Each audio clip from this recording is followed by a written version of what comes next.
নমস্কার বন্ধুরা, স্বাদের খোঁজে উইথ বান্টির চ্যানেলে আপনাদের সকলকে স্বাগত। বন্ধুরা, আমাদের এই শীতের দিনে প্রায় প্রত্যেকের বাড়িতেই মূলো আনা হয়, কিন্তু রেসিপিটা বানানোর অভাবে মূলোর পাতাগুলো ফেলা যায়। আজকে সেই রেসিপিটাই তোমাদের সাথে শেয়ার করব। মূলোর পাতা ফেলবেন না, এর উপকারিতা কিন্তু প্রচুর। আমরা প্রত্যেকেই জানি শাকের উপকারিতা কী। আর এখানে আমি রেসিপিটা বানানোর জন্য কড়াই বসিয়ে দিয়েছি, তাতে বেশ কিছুটা সর্ষের তেল দিয়ে দিলাম, দিয়ে একটা শুকনো লঙ্কা দিয়ে ভালো করে ভেজে নেব। নিয়ে এবার কেটে ধুয়ে পরিষ্কার করে রাখা শাকগুলোকে দিয়ে দিলাম। হ্যাঁ বন্ধুরা, শাকটা কিন্তু খুবই সুন্দর ধুলোর মতো করে কাটবেন, মানে একদম গুঁড়ি গুঁড়ি করে সুন্দর করে কেটে নেবেন, তাহলে দেখবেন খুব ভালো লাগবে খেতে। দেখুন আমি এখানে কড়াইতে দিয়ে দিয়েছি, দিয়ে ভালো করে বেশ কিছুক্ষণ ধরে নাড়াচাড়ার ফলে দেখুন শাক থেকে জল বেরিয়ে গেছে।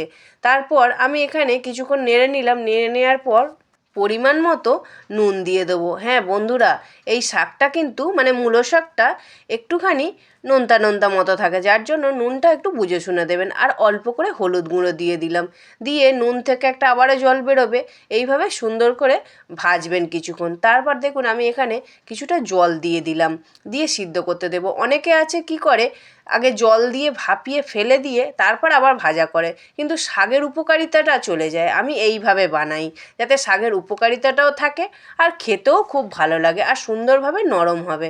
দেখুন আমার এখানে কিন্তু জলটা শুকিয়ে গেছে, আবারও বেশ কিছুক্ষণ ভেজে নিচ্ছি।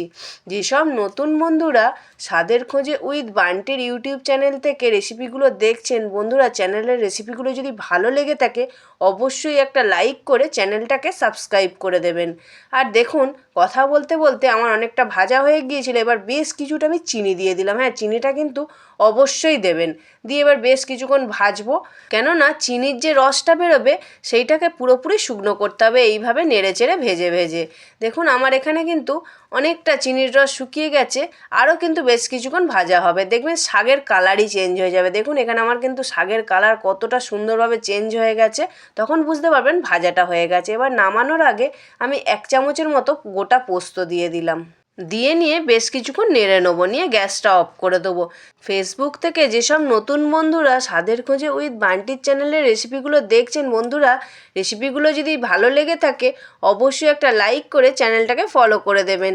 আর দেখুন কথা বলতে বলতে আড্ডা দিতে দিতে আমার এখানে কিন্তু পোস্ত দিয়ে মূলো শাক ভাজাটা তৈরি হয়ে গেছে। বন্ধুরা গরম গরম ভাতের সাথে খুবই ভালো লাগে।